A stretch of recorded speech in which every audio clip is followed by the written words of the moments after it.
I'm 83. The 7 signs you're quietly dying alone. And how to stop it. I'm 83. And I'm going to tell you something I wish someone had told me when I was 60. Most people think dying alone looks dramatic. Like a hospital bed, like sirens, like a final goodbye. But the kind that scares me, the kind I've seen happen to good people, is quiet. It happens in small, ordinary days. It happens in habits that don't look dangerous. It happens when you slowly disappear from your own life, and nobody notices until you're already gone. I've lived long enough to outlive friends I thought would be here forever. I've watched couples who swore nothing could break us become strangers in the same house. I've seen proud men stop answering calls because they didn't want anyone to hear the weakness in their voice. I've seen women who raised entire families eat dinner alone night after night, smiling in photos, breaking in silence. And I started noticing something years ago. People don't usually end up alone because nobody ever loved them. They end up alone because little by little, they stop letting love reach them, and they stop reaching back. So I'm going to give you 7 signs you might be quietly dying alone. Not to shame you, not to scare you for no reason. I'm saying it because if you can recognize it, you can stop it. You can turn around, even now, especially now. And I want you to listen carefully, because one of these might be living in your house right this minute, wearing your face, using your voice, controlling your choices, and you don't even call it what it is. The first sign is this. You keep telling yourself, I'm fine, but you never actually talk to anyone. You might text, you might send a thumbs up, you might laugh at a video and forward it to someone, but you don't talk. You don't let your voice be heard. You don't let your real thoughts out of your chest. And after a while, you start forgetting how. You begin to feel like conversation is work. You begin to feel like you're bothering people. You begin to feel like you don't have anything worth saying. Let me tell you something. That's not independence. That's a slow closing of the door. How you stop it is simple, but it takes courage. Pick one person. Call them once a week. Same day, same time. Even if it's 5 minutes. Even if you don't feel clever. Say, I just wanted to hear your voice. Don't wait until you have something to report. Your life is the report. The second sign, you start avoiding invitations before they even happen. This one is sneaky. You tell yourself, they're busy, or they probably didn't mean it, or I don't want to be the old one there, or I'm too tired. Sometimes you even cancel at the last minute and call it self-care. Now listen, rest is real. Energy changes as you age. I understand that. But if you keep saying no long enough, people stop asking. Not because they're cruel, because they assume you don't want it. And one day you look up and you say, nobody ever invites me anywhere. But you train them. How you stop it? You accept one invitation this month. One. You don't have to stay long. You don't have to be fun. You show up for 30 minutes. You hug who you can.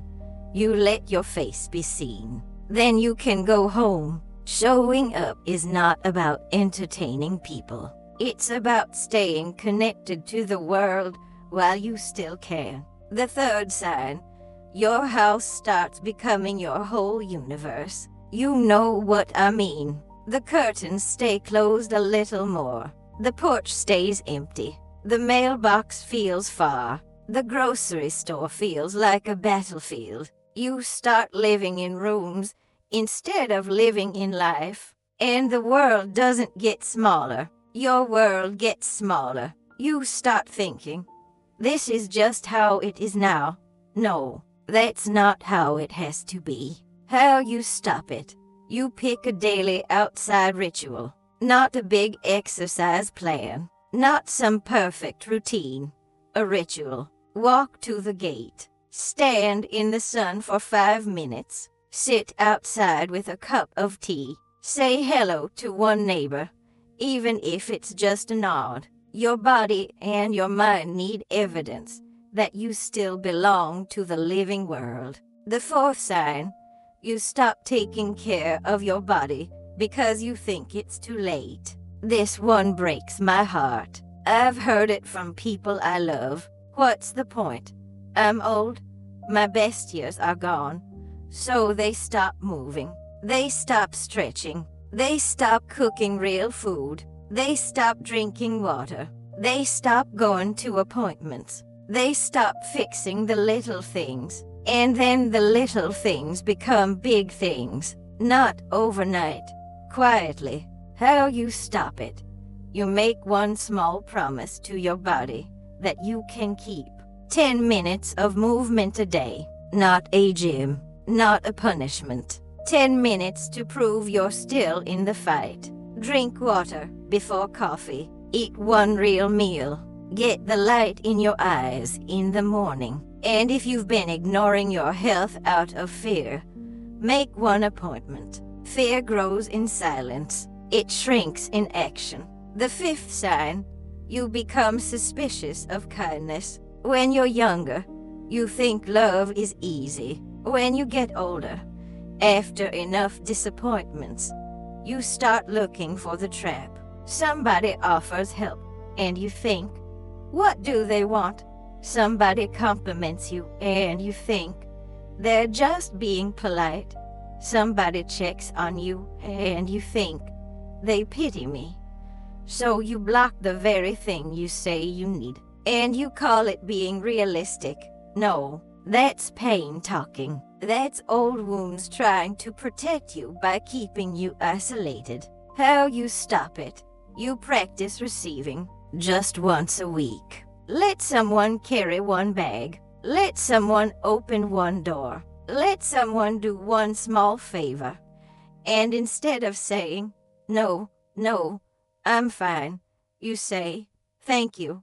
Receiving is not weakness, it's connection. The sixth sign, you only talk about the past because the future feels empty. Now don't misunderstand me. Memories are treasures. But if the only place you live is yesterday, you will feel like you're already gone. You will talk about who died, what you used to do, how things used to be, how people used to act. And slowly, you stop making new stories. You stop making plans because you're afraid something will happen and you'll be disappointed again. You stop wanting things because wanting makes you vulnerable. That's how people die alone while they're still breathing. How you stop it.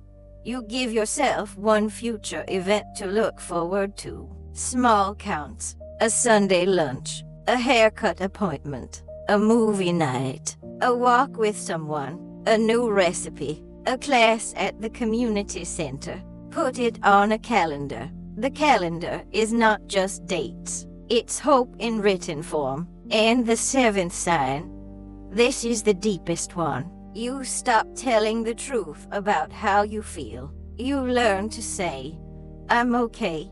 You learn to say, don't worry about me. You learn to say, I don't need anything.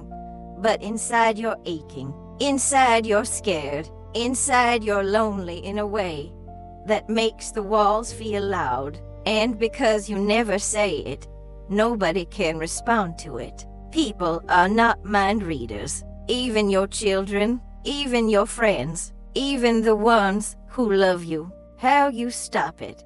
You say one honest sentence to one safe person. Not a speech. Not a dramatic confession. One sentence. I've been feeling lonely. I've been scared at night. I've been thinking too much. I need more connection. That sentence can save your life because it gives someone a door back into you. Now let me tell you the part nobody likes to hear. If you are quietly dying alone, it's not always someone else's fault. Sometimes it's grief. Sometimes it's depression. Sometimes it's pride. Sometimes it's fear. But whatever the reason, the cure starts the same way.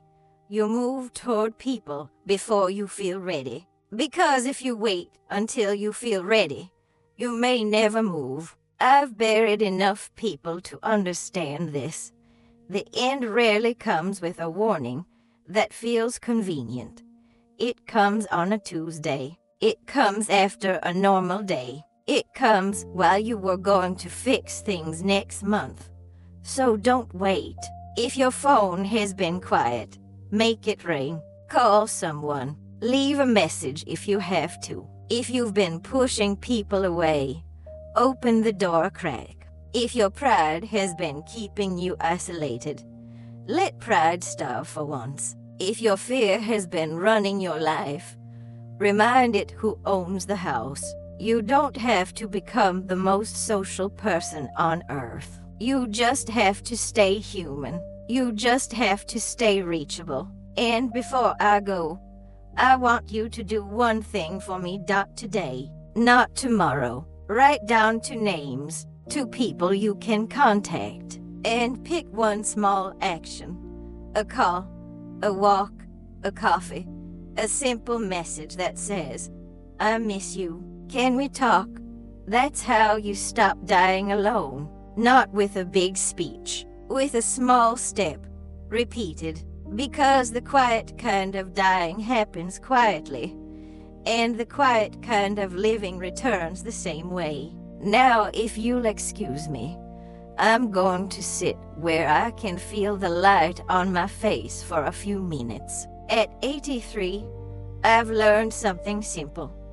The day you stop reaching is the day life starts letting go. So reach while your hands can still open, while your voice can still call, while your heart can still choose.